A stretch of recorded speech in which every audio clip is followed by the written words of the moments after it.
So India, as a nation, though its political integration happened only 65 years ago, as an identity, a national identity has existed for thousands of years. People from the outside world have always communicated with India as a nation, though politically it was many bits and pieces. India's contribution to the world is both profound and multifaceted. Great minds through times from many parts of the world have said too many wonderful things about India. No less than Albert Einstein went out to say that not a single significant scientific step could the modern science take without the mathematical basis from India. Mark Twain went further and said, anything that can ever be done either by man or God has been done in this land. Why are all these scientists, thinkers, philosophers, ancient travelers preening about this nation, preening about this culture? What is it that made it what it was? What is it that makes it what it is? What is it that's going to make us what we're going to be tomorrow? The essential nature of this country is…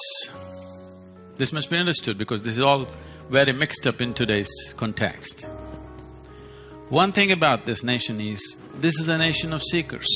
This is the only culture which has always encouraged seeking as the basic process of your life. Once you're born in this culture, you are supposed to be seeking. What? Not going to heaven, not God, not something else. You're supposed to be seeking liberation.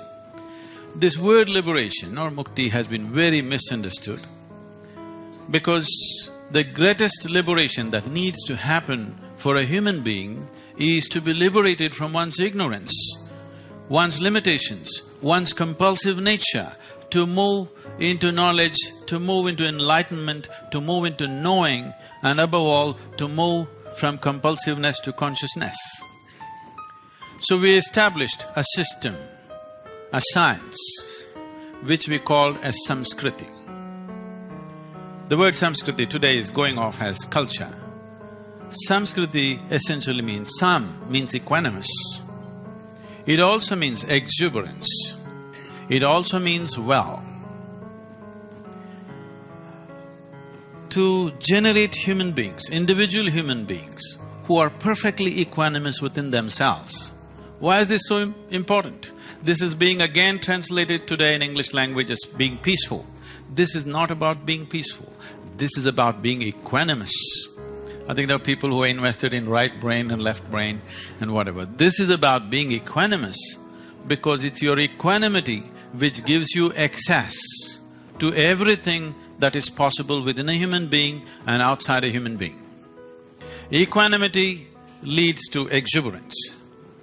Now, people have always understood if you're peaceful, you will be no good for anything. You got to be fired all the time because they understand activity as something that has to be fired by anger or passion or greed.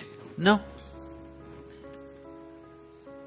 The nature that is functioning around us is not fired by passion, not by greed, not by anger, simply on at its fullest capability all the time. Every life upon this planet, from a worm to an insect to a plant to a tree and everything, if the necessary opportunity is there, they do their life at the fullest. Yes or no? You think anybody is doing 92%? They're all doing 100% life because there is a certain equanimity. The problem with the human being is, he is given an intellect which is capable of many things which no other creature is capable of, And because necessary attention has not been paid, necessary time has not been spent as to how to use such a powerful instrument as human intellect. Now, this has become a major problem for human beings. People are coming to me, this is everywhere in the world. Sadhguru, how to be peaceful? They think being peaceful is the highest goal in their life right now. Even the so-called spiritual people are going about talking as if being peaceful is the highest goal in your life. If you wanted to enjoy your lunch, you must be reasonably peaceful, otherwise you cannot even enjoy your lunch. Is that so? Is that so? So peace is not the Z of life, it's the A of life, it's the beginning. If you want to do anything sensibly, you got to be peaceful and joyful, otherwise how else do you do it? There is substantial medical and scientific evidence today to show you your body and your mind functions at its best only when you're in a certain state of peacefulness and joyfulness within you.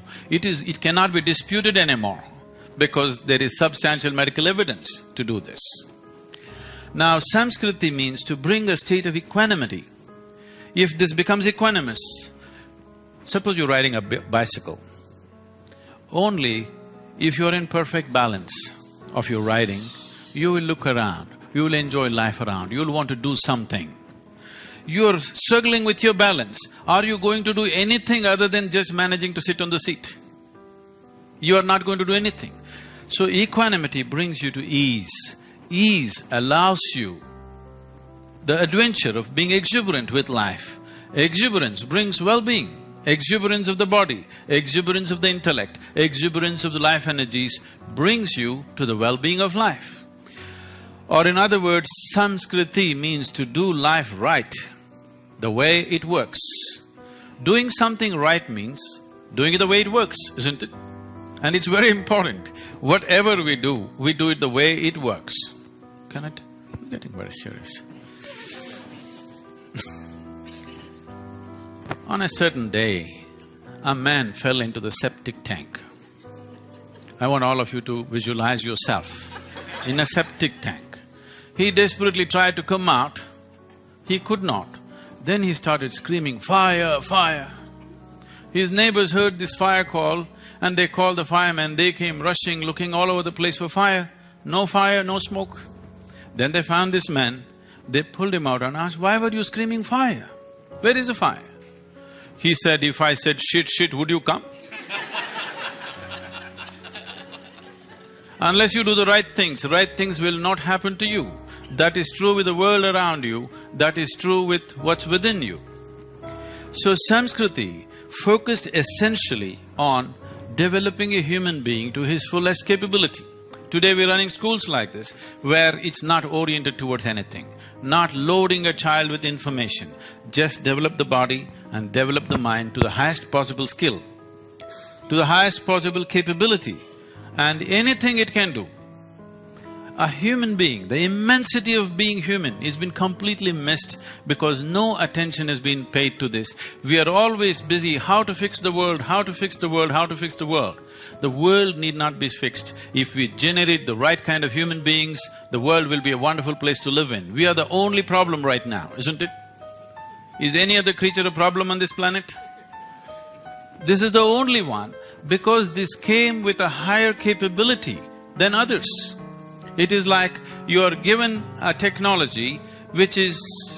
you're not willing to… you're still in hammer and anvil technology, that level of involvement, but you have a very high tech on your hands, you are going to be a disaster. This is what humanity is becoming slowly because the whole orientation is about how to make the world. No, you don't bother about the world. You learn how to make individual human beings into great human beings, the world will be a great place to live. So Samskriti just means this, to bring this equanimity which translates into a natural exuberance and well-being of life, because only one who is at complete ease with life, he will adventure into anything that's available. One who is not with ease with life will naturally put limitations upon himself and do only what is safe to do and nothing more. Yes? If you can ride your bicycle hands-free, that is when you would adventure some more tricks, isn't it? If you can barely balance, are you going to try something beautiful? No, you'll just… if you reach from point A to point B, that's an adventure by itself. Now this process of what we are referring to as Samskriti is about understanding the human mechanism, because upon this planet, of all the gadgets that we have seen, from the simple phones to computers to whatever we have seen, this is the most sophisticated gadget. Is that so? Do you agree with me at least? Even if it's not been put to use, do you agree that this is the most sophisticated gadget upon the planet? This is the gadget. Right now, so much attention on the iPhone, the eye has been forgotten completely. Because it's out of this gadget, every other gadget fell out.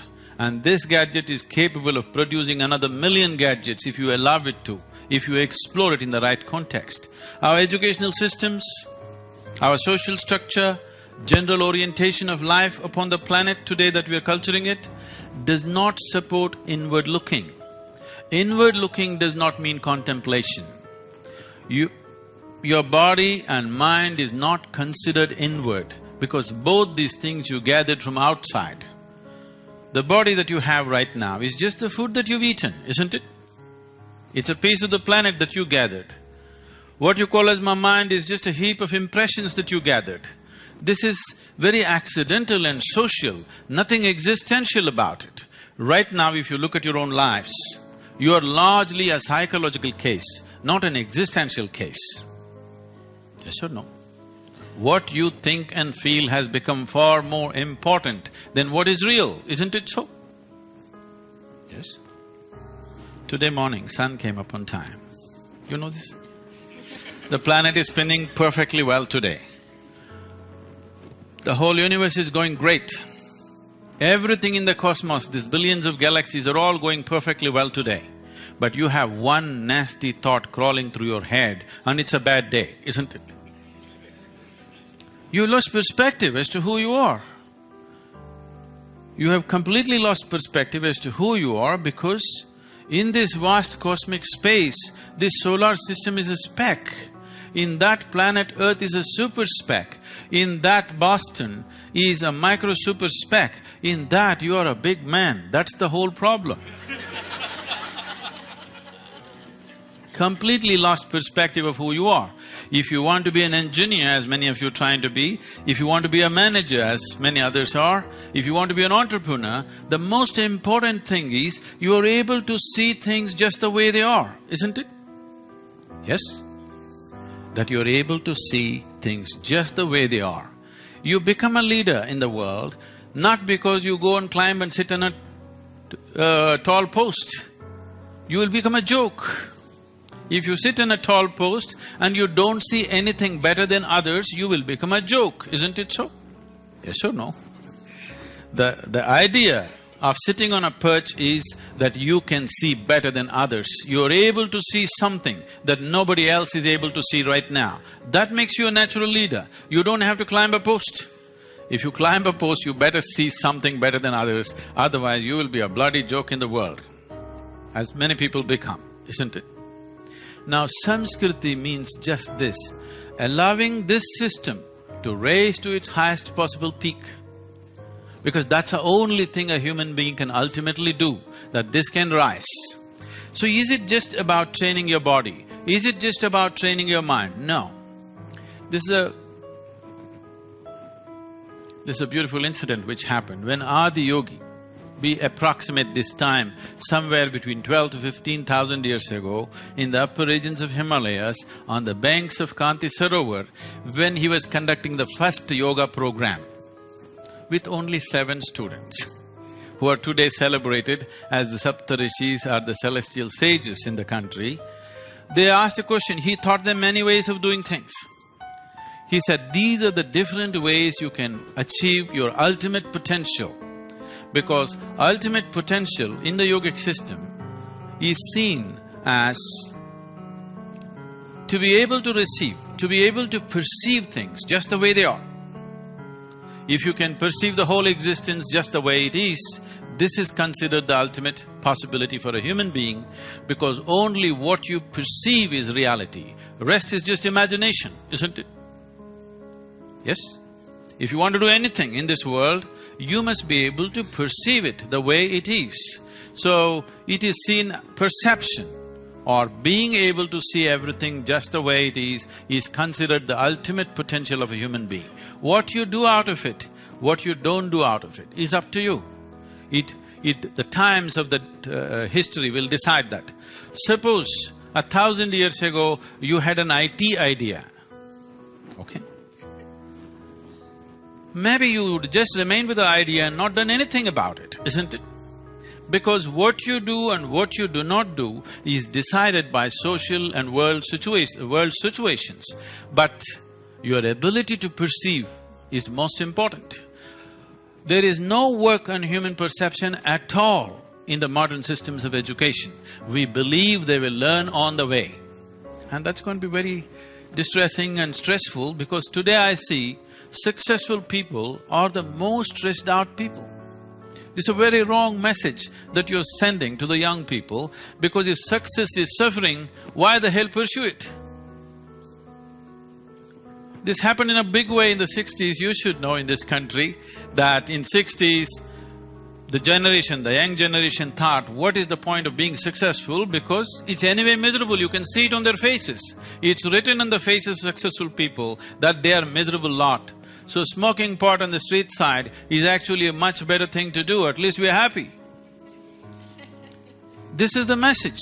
If successful people show a miserable face, this is the message, isn't it so? This is the message to the youth, this is the message to the world. Because once this message happens in any society, it is a disastrous society. It is once again rising in this society. That message is going again, beginning to happen. Once that message that success is a bad thing goes across to any society, that is surely down the drain society, it's going there. We have to send the message, see, in your life, whatever you may be doing, whether you're running a major business or teaching here or learning here or just hitting a golf ball, it doesn't matter what you do, but you want to succeed, yes or no? Small thing or big thing, you want to be successful, yes or no? Not being successful is the most distressing thing. Even if you just roll up your tissue and want to throw it into the bin, it has to go, isn't it? Yes or no? Because success is the sweetest thing that can happen to a human being. If you send the message that success is a bad thing, success is suffering, which the world is sending out right now. You just go and see the most successful people, are they a joyful lot? Their only pleasure is they're better than others, which is sickness. That is not joy, that is not success. I am enjoying what other people do not have is sickness, isn't it so? I enjoy what I have, that's okay. But I enjoy what others do not have is a kind of sickness. Right now, most of the success is just being handled like this, simply because we have not paid attention to the most basic ingredient of life, which is myself. So Adiyogi, when he gave the mechanics of life as to in how many ways you can do it, he said there are 108 ways in which you can do it. With the available time, I will not go into the mechanics of why this 108, but anyway, because in the energy system of this body, we recognize 114 major points where the energies meet and redistribute themselves, the junction points. Out of these 114, 2 are outside the physical system, so they are for a different purpose. The remaining 112, 4 of them there is nothing much you can do. If you take care of the rest, those 4 will blossom by themselves. So in terms of working with your system, he propounded 108 ways in which you can work. Because this is also seen that the human system is a product of the solar system. Solar system is working like a potter's wheel to generate this body. So they asked, aren't there other ways to do it? So Adiyogi said, unless some dramatic changes happen in the solar system, The human system will not be capable of evolving further. You can learn to use it better and better, but it will not evolve further.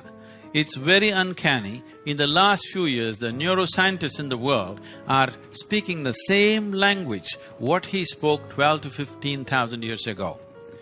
Now, one of the main interests, the computer scientists and others, is wanting to move the computers from carbon-based computers to… silicon-based computers to carbon-based computers, because ultimate goal is to build a huge brain which will manage the whole world and the universe or whatever. But this brain, you want this to grow. People are asking, can we grow this brain somehow? So neuroscientists have come out with this. As you sit here in a restful state, 20% of your energy consumption is in your brain, though it's such a small part of your body. It's a high energy consuming part of your body.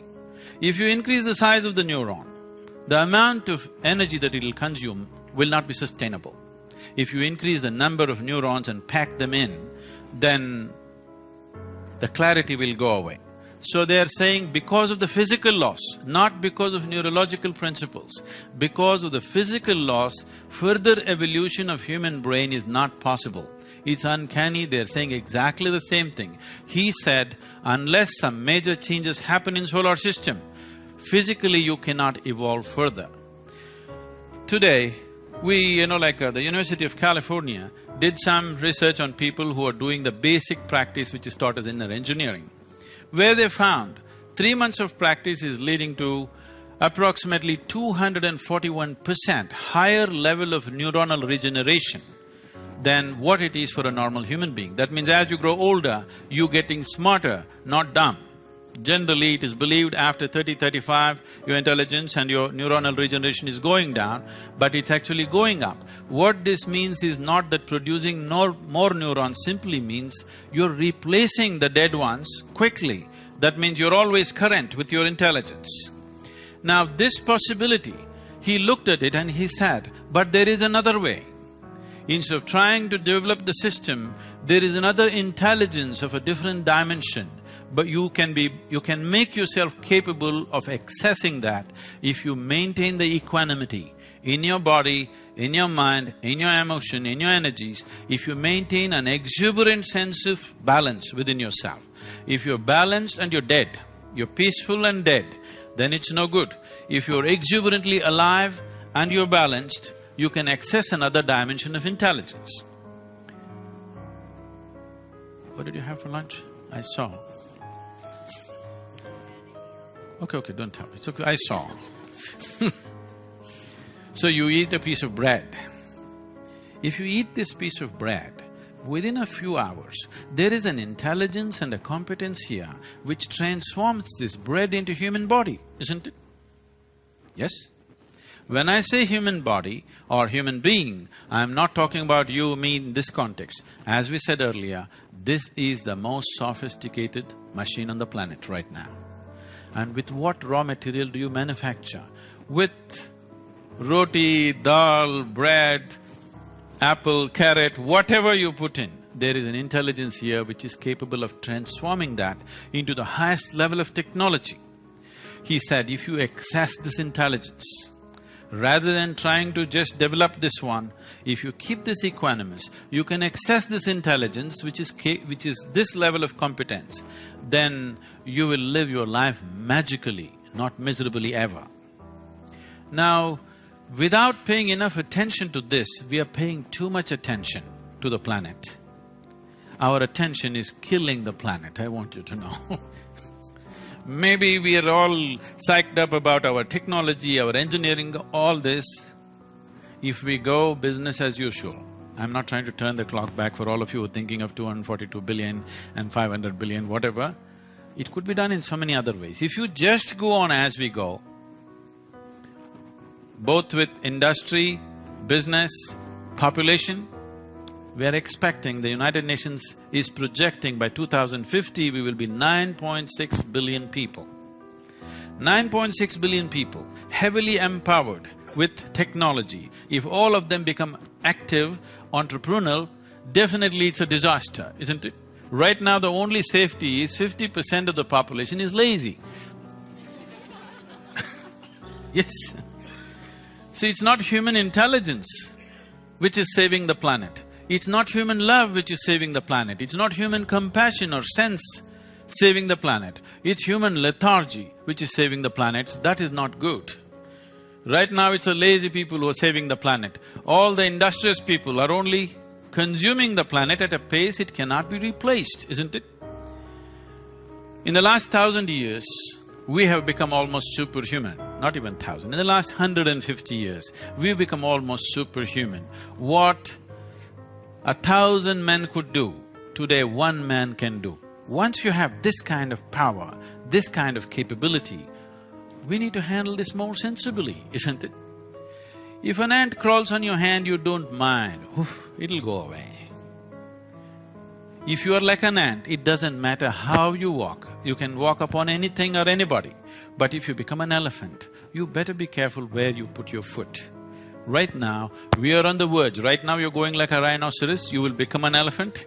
And once you become an elephant, wherever you put your foot, there will be destruction unless we're conscious about where we put our feet, isn't it? So Samskriti is not just about this one. If this one is well, it will make sure everything is well. Right now, action is propelled by dissatisfaction.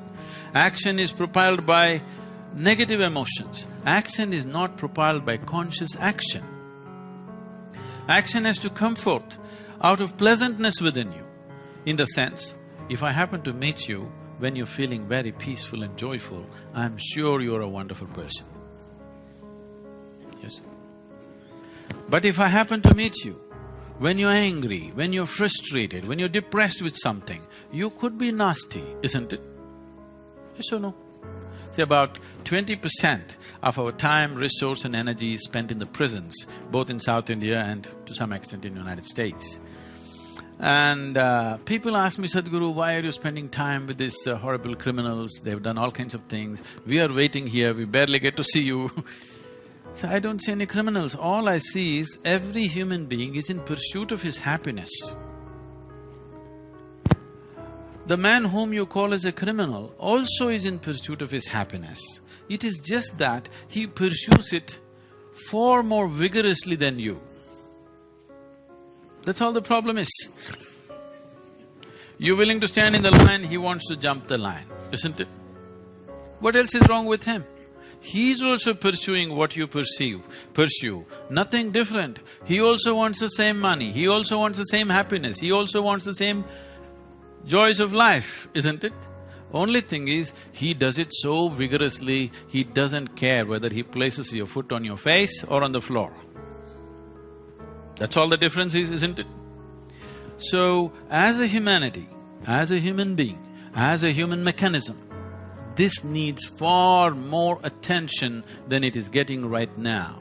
If human beings pay enough attention to this human mechanism, if one realizes the immensity of what it means to be human, we would handle every aspect of life in a completely different manner, in a way that it's good for every life, including ours. Because our well-being is not exclusive of what's happening in the world or what's happening to other life around us. Right now, our intellects have largely become exclusive. When I say exclusive, you think you're special. No, you're excluded, that's what exclusive means. It needs to happen in a more inclusive way. Right now, in your mind, maybe you can't stand the person who is sitting next to you. But what they exhale, you're inhaling, no problem, isn't it? Yes?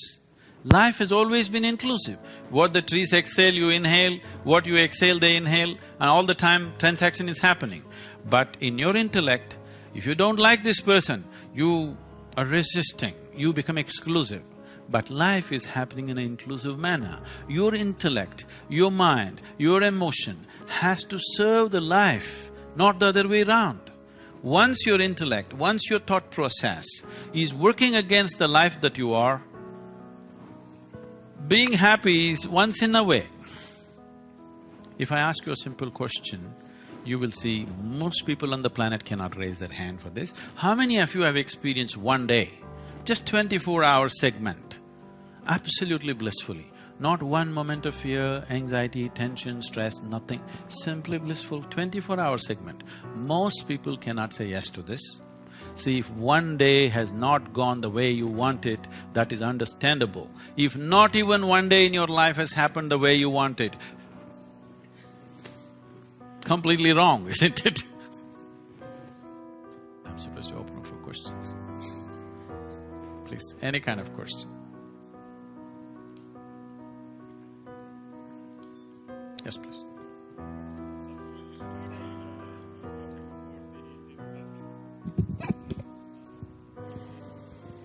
Mainly about Samskriti. So what is this Indian culture? And is this Indian culture under threat, or is it thriving, prospering and making a better world, or is it losing to the bad world? I did not talk about Indian culture, I said Samskriti. I know today the word Samskriti has been translated as culture.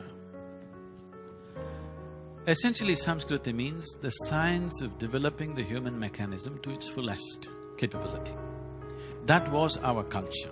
So we produced some of the greatest minds on the planet when the rest of the world has not even thought about anything fundamental. When people were just fighting for survival, we came up with mathematics, music, astronomy, things that have been done in the past, which most Indians are unfortunately ignorant of, is too phenomenal to be ignored. But because we've been under occupation for almost 1,000 years, we produce musicians, mathematicians, astronomers, all kinds of people. So, we got so involved in intellectual pursuit, we didn't have fighting men. So when a few hordes of people came from outside, actually the initial people who came, they came as bandits. But when they saw it was such an easy run, they became conquerors. They just wanted to rob, rape, loot and run. This is what they did. But then they saw it such an easy run because people are all kinds but not soldiers. Because of that, occupation happened, over 1,000 years of occupation. In spite of that, with swords and guns, things were… serious attempts were made, but still we did not lose it. But today we're kind of losing it to the MTV.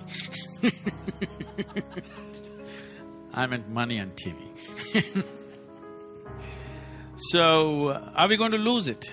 No, because what you need to understand is, this is not something that you can gain or lose, but it could become weak. It will wait for its time and again rise somewhere else. But we want it to rise when we are here. That's the most important thing. It may rise after 1,000 years. That's not what we want. We want it to rise when we are here, because Samskriti is not about Indian or non-Indian. Samskriti is about the human nature. Samskriti is not… I'm refusing to use the word culture because it's not limited to a national or geographical identity. Samskriti is about how to do it right within yourself, how to do this life right. This is not relevant to any particular country or particular culture, this is relevant to everybody. In every culture, they have tried to… every human being is always trying to find some way how to do it right. Aren't you constantly battling how to do your marriage right, your profession right, your business right? Aren't you constantly looking at it? It is just that in this culture, they assimilated these things not by looking at the existing situations, but by observing the human mechanism, what it can do, what it cannot do, what is the way to handle this. Right now, people are trying to find solutions based on situations. I had a very funny interaction with a marriage counselor recently, I'll not go into the detail, but he's been counseling people and he came to me and all the mess that he's caused in all these years, he confessed with me and because he looks at these two people and understands their problem reasonably well and arrives with a solution. Okay, next time anybody comes, this is what I'll do. Now these two people will come. It's a unique problem, isn't it? Yes, your marriage is a unique problem, isn't it so? Is it a common problem? No, it's a unique problem. Nobody else creates the problems like you do, they create it in some other way. So now he applies this solution to those people and sees a disaster evolving. and he arrives at a different conclusion and takes this new solution to another people. A series of disasters. We are doing this not just with marriage, we're doing it in the marketplace, we're doing it with the world, we're doing it with our children, we're doing it in every sphere of life, isn't it? We said, this is it today. After 10 years, we said, that was perfectly wrong, this is it, now we know it. So they did not evolve like this. They looked at the human mechanism, what has to happen within this for this to function at its best? If this is functioning at its best, everything that it does will naturally be okay. See, right now, you have a car. You want to go to New York. How to fix the car to go to New York? No, you have the car fixed so that it works. You can drive it wherever the hell you want, isn't it? Isn't that the way to handle any mechanism? This human mechanism needs to be fixed that way. You fix it in such a way, we don't know what life will throw at us. Maybe life will make you an academic, maybe life will make you a businessman, maybe life will make you just a married man. Oh, sometimes it can become a full-time business. Whatever, life may throw things at you. The important thing is how to be, isn't it? How to manage this one. So, we evolved a whole science and technology. As there is a science and technology to create external situations, there is a whole science and technology to create inner situations. Today, these things, simple things are looking so complex. For many of you who've grown up in traditional Indian families and moved to the West, it confounds you how such simple things are such a big problem. Childhood is a problem because you're small. Adolescence is a problem because you have hormones, or your hormones got your intelligence got hijacked by your hormones. Middle age is a problem because hormones are going down. Old age is a serious problem because hormone replacement is not happening the way it should. I'm saying every stage of life is becoming a problem for a human being. In all this, to produce something on the outside, the tension, when you yourself are such a big issue, how will you handle outside issues? It is taking such a toll. People are being successful, but they're suffering their success. That's not fair. Because to move from a place of a zero place to move to a successful place, you have sacrificed and done many things, isn't it? Yes or no? So many things are done. Right now, the boys should be out having fun, but they're sitting in a university and studying things that are not interesting for them. Because they believe if they acquire this knowledge, tomorrow they will be successful and their life will be wonderful. They will be successful, life will be wonderful, that does not depend on what you acquired. Life will be wonderful or not will be determined by what happens within you, isn't it? That knowledge is not there means acquiring, which can be easily done. You know, I was in a medical conference. I'm not a qualified doctor, I'm not qualified for anything. My father, being a physician, was so worried. He's not qualified for anything. What will he do? What will he do? I told him, see, if I become something, if I become a doctor, engineer, I can do only that. If I'm not qualified for anything, I can do anything I want. So I go stand in a medical conference and I'm talking to them about something and I'm using all medical terminology. They said, this is not possible. How is it? You must be a doctor. I said, no. Then where are you getting all this information? Well, I'm stealing it from you, you're sitting right here. You studied all those books. I will steal it from you, what's the problem? Because knowledge must be stolen, isn't it? Now, I don't like the intellectual property nonsense, because knowledge must be stolen, you must throw it out. You shouldn't even wait for it to be stolen. It must be thrown out, it shouldn't be walled in.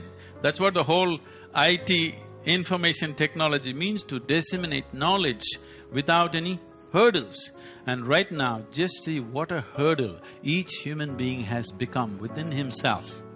That nothing enters him, nothing leaves him. It's a very constipated consciousness. This needs to change. If you want to see a great world, don't try to work for a great world. We have to work towards great human beings. If great human beings happen, great world is a consequence, isn't it? But we are trying to do it the other way around.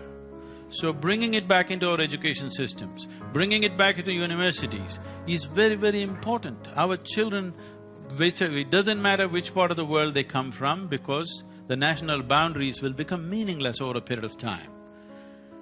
It is very important the next generation of people come equipped with the capability of being wonderful human beings, that they are not successful and constipated. Very important, isn't it? So it's the technologies of well-being, not a culture. I'm trying to get you off the culture word because it's a bad culture. Please. One final question. The world seems to be obsessed with material development, not really… I'm sorry, little closer. Yeah, the world is obsessed with material development, not really spiritual one. The success of individual is measured by salary level. The success of countries is measured by their GDP level. So, moving forward in the long term, do you believe that more countries will shift to measuring success by, let's say, happiness index, similar to Bhutan? Or do you think that focus on material success will prevail? No. The world is neither interested in materialism nor spirituality. People are only interested in well-being, isn't it? They want to live their life well. If you tell them, only if you have $1 billion you will live well, everybody will go for that. If you tell them the only way to live well is after you go to heaven, everybody will shoot for that, okay? Or if you tell them, if you do certain things with yourself, you could live well, they'll go for that. So culturally we can create orientations, but you need to understand nobody is interested in either money or marketplace or God or heaven. I want you to understand this. They are only seeing it as a means to live well, isn't it? If you have this much money, you can live well. Or if you go to heaven, you can live well. These are different concepts being thrown around, but essentially people want to live well. What does living well mean? When do you feel well? When you're joyful, when you're pleasant within yourself, you feel well. If your body becomes pleasant, we call this health. If it becomes very pleasant, we call it pleasure. If your mind becomes pleasant, we call this peace. If it becomes very pleasant, we call it joy. If your emotions become pleasant, we call this love. If it becomes very pleasant, we call it compassion. If your very life energies become pleasant, we call this blissfulness. If it becomes very pleasant, we call it ecstasy. If your surroundings become pleasant, we call it success. This is what you're looking for. No, I'm not interested in all this, I want to go to heaven. Why? Because the marketing department from heaven has always been telling you it's a very pleasant place.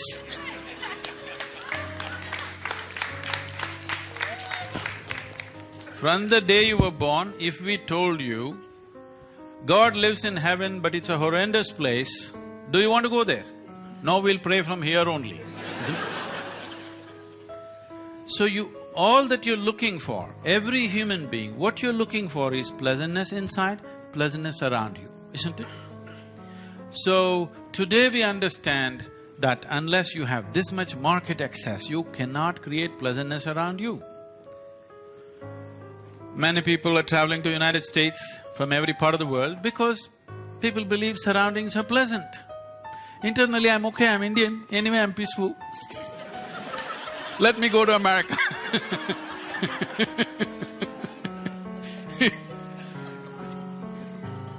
People are traveling and coming here not because they have fallen in love with USA, because they believe their surroundings will be pleasant, isn't it?